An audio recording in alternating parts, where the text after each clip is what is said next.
संकल्प क्लासेस।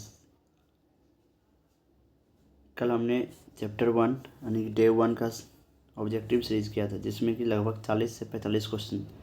आज चैप्टर 2 संकल्प, चैप्टर 2 नाम, चैप्टर कृषि। क्वेश्चन नंबर 1, भारत में सकल राष्ट्रीय उत्पादन में कृषि का कितना योगदान है? इसका 19.5%। भारत की कितनी प्रतिशत आबादी प्रत्यक्ष या अप्रत्यक्ष रूप से कृषि कार्य में लगी हुई है? 53.8%। वर्तमान समय में कुल कृषि का भूमि कितना प्रतिशत भाग प्रति भूमि का है? यानी कि 5 से 7% प्रति भूमि का है। भारत के कुल भूभाग का कितना प्रतिशत भाग मैदानी भाग है? 43%। भारत में लगभग 2/3 लोगों की जीविका का आधार है। भारत में लगभग 2/3 लोगों की जीविका का आधार क्या है? कृषि। 6 नंबर, झूम कृषि किस प्रकार की कृषि है?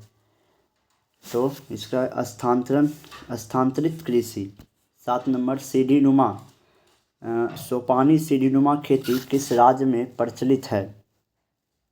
भारत के किस राज्य में सोपानी सीढ़ीनुमा खेती प्रचलित है? उत्तराखंड। 8वां नंबर, झूम खेती भारत में किस भाग में की जाती है? झूम खेती भारत में किस भाग में की जाती है? पूर्वोत्तर भाग में। पूर्वोत्तर भाग। एक ही फसल बड़े क्षेत्र में उगाने वाली कृषि प्रणाली। एक ही फसल बड़े क्षेत्र में उगाने वाली कृषि प्रणाली क्या है? रोपण कृषि। इसका सी नंबर, रोपण कृषि। 10वां नंबर, प्रारंभिक जीविका कृषि के लिए यंत्र कौन सा उपयोगी नहीं है? ट्रैक्टर। प्रारंभिक जीविका कृषि के लिए कौन सा यंत्र उपयोगी नहीं? ट्रैक्टर। रोपण कृषि के अंतर्गत कौन सी फसल आती है? रोपण।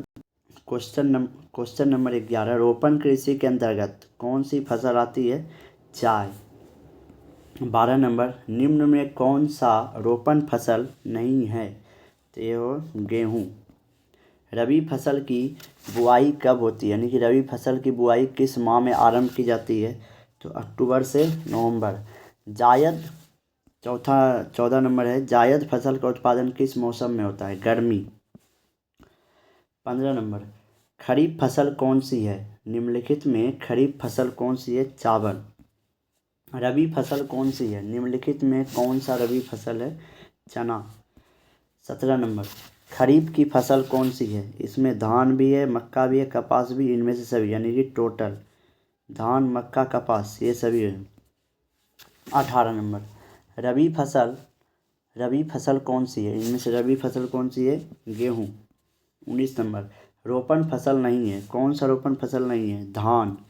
भारत की प्रमुख खाद्यान्न फसल कौन सा है? तो इसका भी है धान। भारत की प्रमुख खाद्यान्न फसल धान है। 21 नंबर, चावल कौन सी फसल है? चावल खरीफ फसल है। 22 नंबर, भारत में धान की खेती सर्वाधिक होती है। तो इसका पश्चिम बंगाल में। भारत में धान की खेती सर्वाधिक कहाँ है? पश्चिम बंगाल में। धान की सर्वाधिक सिंचित क्षेत्र अधिक कहाँ मिलते हैं? यानी धान का सर्वाधिक सिंचित क्षेत्र किस राज्य में है? तो ये है तमिलनाडु। क्वेश्चन नंबर 24, गेहूं उत्पादन में भारत का विश्व में स्थान है। यानी कि गेहूं उपजाऊ करने में भारत का विश्व में कौन सा नंबर पे है? तो 2 नंबर, द्वितीय। क्वेश्चन नंबर 25, इनमें से क्वेश्चन नंबर 25, गेहूं का प्रमुख उत्पादक राज्य नहीं है? तमिलनाडु। 26, गेहूं किस प्रकार की फसल है? रबी। गेहूं किस प्रकार की फसल है? रबी। मोटे अनाज का फसल नहीं है। मोटे अनाज का फसल कौन सा नहीं है? गन्ना। मोटे अनाज का फसल कौन सा नहीं? गन्ना। 28 नंबर, ज्वार की सर्वाधिक खेती कहाँ होती है? ज्वार की सर्वाधिक खेती कहाँ होती है? महाराष्ट्र में। भारत में यानी बाजरा का सर्वाधिक खेती होती है। भारत में बाजरा की सर्वाधिक खेती कहाँ? राजस्थान। दाल किस पोषक तत्व का स्रोत है? दाल किस पौष्टिक अंश का स्रोत है? ये हो जाएगा प्रोटीन।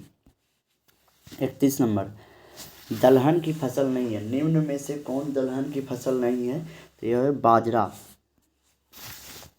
उसके बाद क्वेश्चन नंबर 32, दक्षिण भारत का सबसे बड़ा गन्ना उत्पादक राज्य कौन सा है? दक्षिण भारत का सबसे बड़ा गन्ना उत्पादक राज्य कौन सा है? महाराष्ट्र।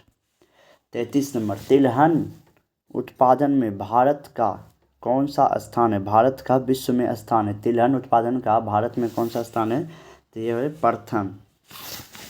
क्वेश्चन नंबर 34, मूंगफली का सर्वाधिक उत्पादन किस राज्य में होता है? मूंगफली का सर्वाधिक उत्पादन गुजरात में होता है। 35 नंबर, सरसों उत्पादन में प्रथम स्थान किसका है? यानी भारत में सरसों उत्पादन करने में प्रथम स्थान कौन सा राज्य है? उत्तर प्रदेश। अब है क्वेश्चन नंबर 36, सरसों किस प्रकार की फसल है? तो ये तेलहन। सरसों किस प्रकार की फसल है? तेलहन। चाय का उत्पादन सर्वप्रथम कहाँ शुरू हुआ था? ब्रह्मपुत्र घाटी में। चाय का सर्वप्रथम उत्पादन कहाँ शुरू हुआ? ब्रह्मपुत्र घाटी में। अधिक दिनों अब क्वेश्चन नंबर 38, अधिक वर्षा किस फसल के लिए हानिकारक है? तो चाय। अधिक वर्षा किस फसल के लिए हानिकारक है? चाय। क्वेश्चन नंबर 39, किस फसल की खेती के लिए ढालू भूमि आवश्यक है? किस फसल की खेती के लिए ढालू भूमि आवश्यक है? ढालू भूमि यानी किस फसल के लिए आवश्यक है? तो यह है कॉफ़ी, इसको कहवा भी बोलते, ठीक। उसके बाद क्वेश्चन नंबर 40, चाय में किस पदार्थ की उपस्थिति के कारण ताजगी महसूस होती है? चाय में ताजगी किस तत्व से आती है? तो थीन। विश्व में चाय का सबसे बड़ा उत्पादक देश कौन सा है? चीन। विश्व में सबसे बड़ा चाय का उत्पादक कौन? चीन। भारत में चाय का निर्यात किस पत्तन से होता है? भारत में चाय का निर्यात किस पत्तन से होता है? कोलकाता। उसके बाद क्वेश्चन नंबर 43, निम्नलिखित में कौन सी पेय फसल है? निम्नलिखित में कौन सी पेय फसल है? तो कॉफ़ी, ठीक। 44, कॉफ़ी का किस्म नहीं है? कॉफ़ी का किस्म नहीं है कौन सा? यूरेबिका। क्वेश्चन नंबर 45, पूर्वोत्तर भारत में कॉफ़ी का उत्पादक राज्य कौन सा है? पूर्वोत्तर भारत में कॉफ़ी का प्रमुख उत्पादक राज्य त्रिपुरा। क्वेश्चन नंबर 46, भारत में कॉफ़ी का सबसे बड़ा उत्पादक राज्य कौन सा है? भारत में कॉफ़ी का सबसे बड़ा उत्पादक राज्य कौन सा है? कर्नाटक। भारत में 47 नंबर है, भारत में बागानी कृषि की शुरुआत कब हुई? 1880 ईस्वी में। भारत में बागानी कृषि की शुरुआत कब हुई?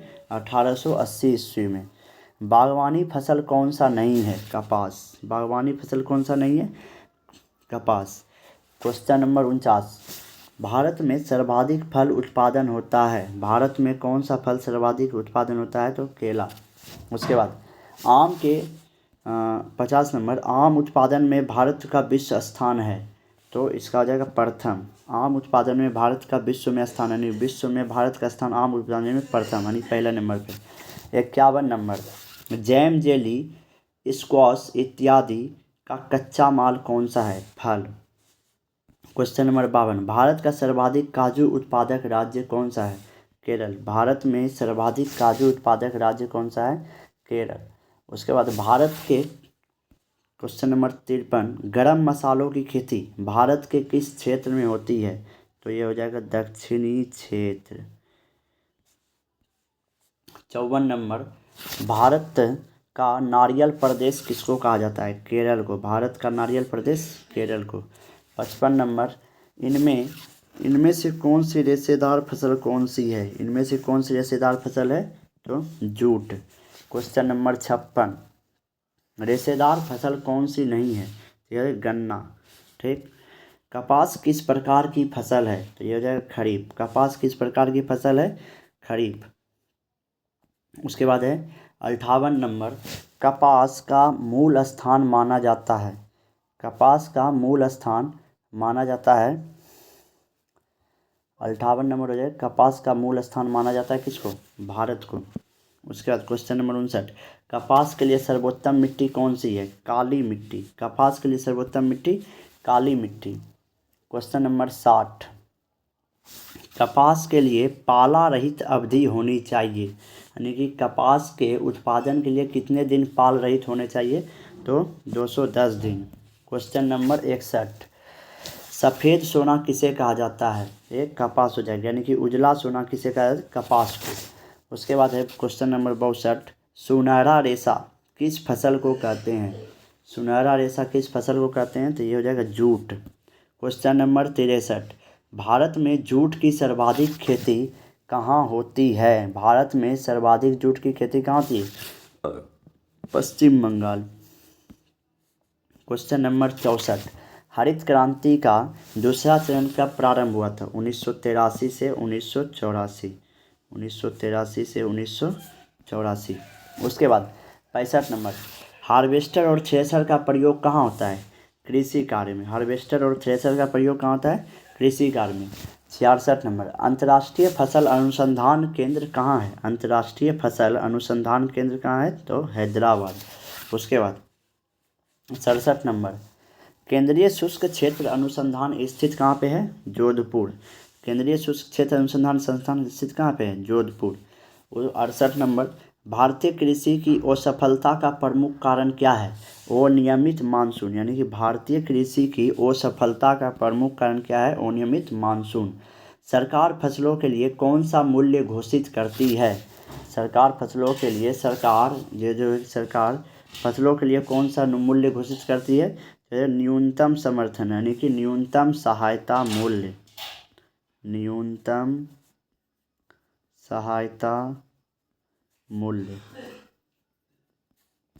क्वेश्चन नंबर 70, दुग्ध उत्पादन में भारत का विश्व में कौन सा स्थान है? तो पहला। भारत में दुग्ध उत्पादन में भारत का विश्व में पहला स्थान है। ऑपरेशन फ्लड का संबंध किससे है? ऑपरेशन फ्लड का संबंध है किससे? डेयरी विकास। क्वेश्चन नंबर 72, ऑपरेशन फ्लड का दूसरा नाम क्या है? श्वेत क्रांति। ऑपरेशन फ्लड का दूसरा नाम श्वेत क्रांति। उसके बाद question number 73 last, operation flood यानी कि 2 योजना शुरू कब हुई थी? 1981 में। ये मेरा क्वेश्चन 73 क्वेश्चन चैप्टर 2 का समाप्त होता है पूरे 12 मिनट में।